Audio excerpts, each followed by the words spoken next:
Bom, hoje vamos ver como fazer o diagrama de fluxo Prisma no próprio site do Prisma Statement. Então, para chegar lá, vamos digitar no Google Prisma Statement e podemos vir aqui para a página de abertura e clicando aqui em Prisma Statement, nós vamos ver um novo menu, diagrama de fluxo.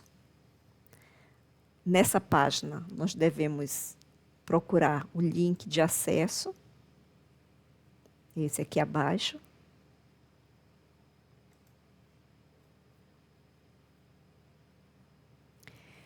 E, uma vez nessa página,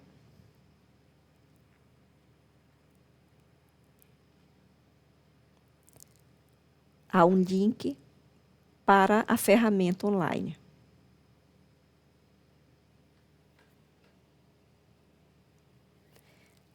Nessa página, nós clicamos aqui no menu superior, criar novo diagrama de fluxo, e vamos receber uma tela onde temos o formulário, né, do diagrama de fluxo pronto para receber os números que nós devemos ter já em mãos, derivados das anotações que fizemos durante as buscas nas bases de dados. Uma dica interessante aqui é que nós temos a opção de não identificar quais bases de dados foram utilizadas, apenas colocar o número de bases utilizadas e o número de registro total encontrado em todas as bases em conjunto. Mas temos a opção que é mais interessante, na minha opinião, que é indicar quanto veio em cada base de dados. E para isso, aqui, você deve clicar em incluir bases de dados individuais. Então, ele vai abrir um campo.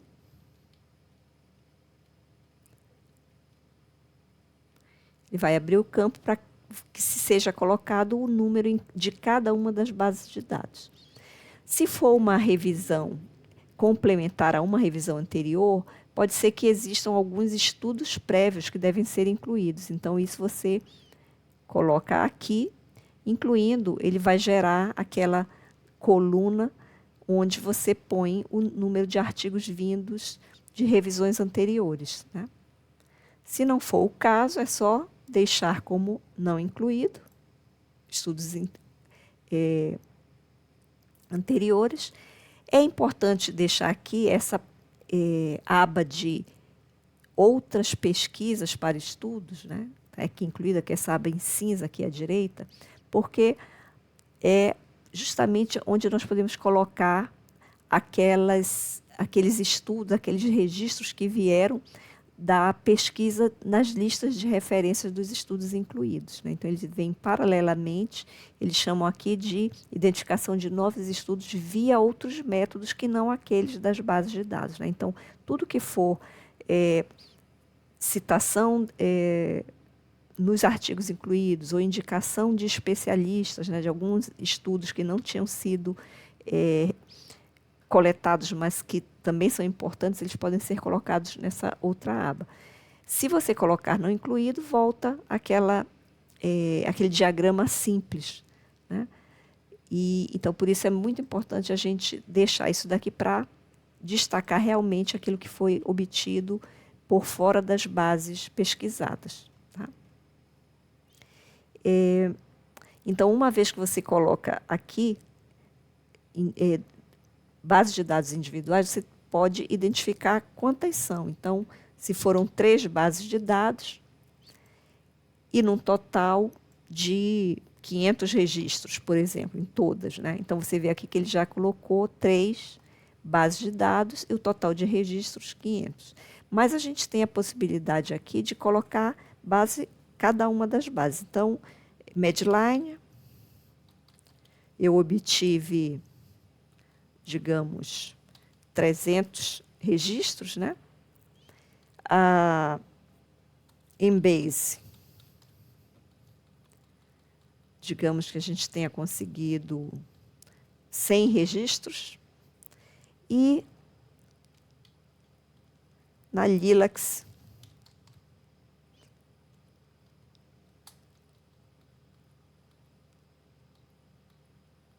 digamos, 100 registros.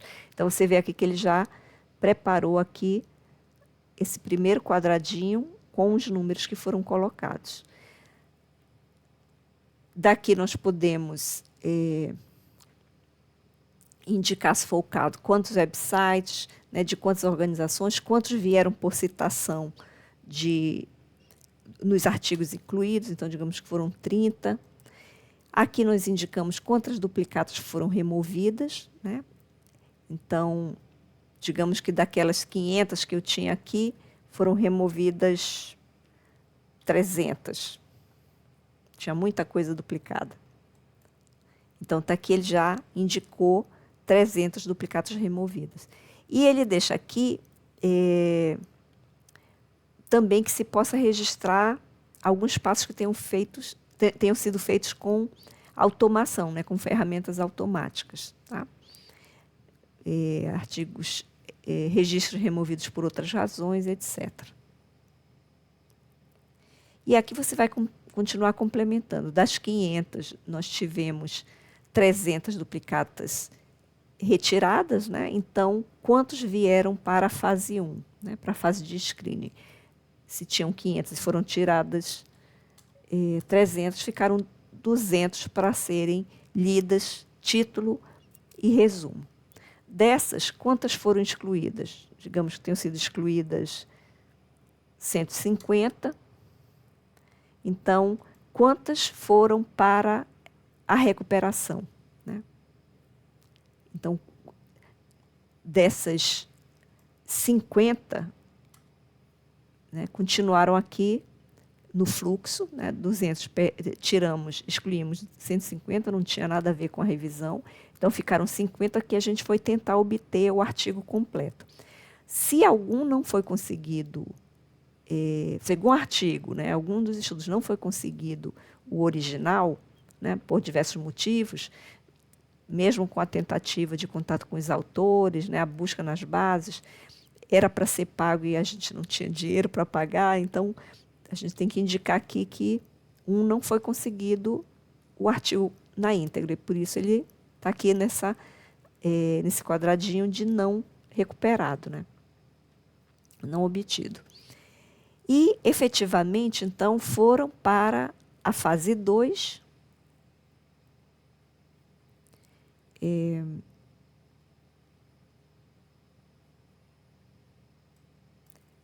49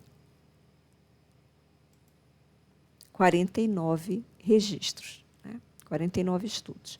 Desses, como a gente sabe, a fase 2, quantos foram excluídos? E aqui, como é a fase 2, a gente tem que explicar por quê, né? Então, você pode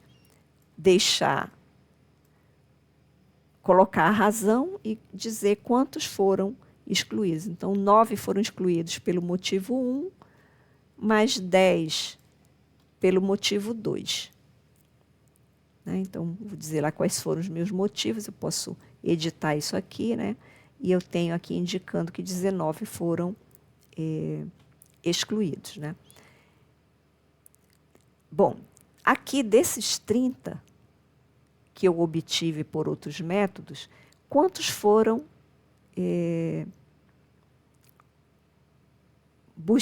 buscados, né? Então, foram 30. Desses 30 que vieram fora das bases, quantos eu consegui? Eu não perdi nenhum. Então, eu tenho aqui 30 também que vão entrar na minha revisão, fora os da base. Então, dos 49, eu excluí 19, então eu tenho 30, né? Então, eu tenho 30 artigos que vieram das bases e esses outros aqui também são 30.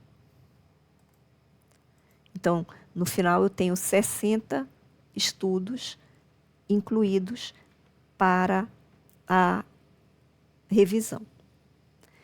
Finalizado isso, a gente pode pedir para que seja feito o download no formato que seja mais interessante. Pode ser no formato de figura, né, PNG, ou no formato de PDF também, entre outros, né? Então, é assim que se faz o preenchimento do fluxo Prisma aqui no próprio site do Prisma Working Group. Então é isso, espero que seja útil essa informação para todos vocês. Até a próxima!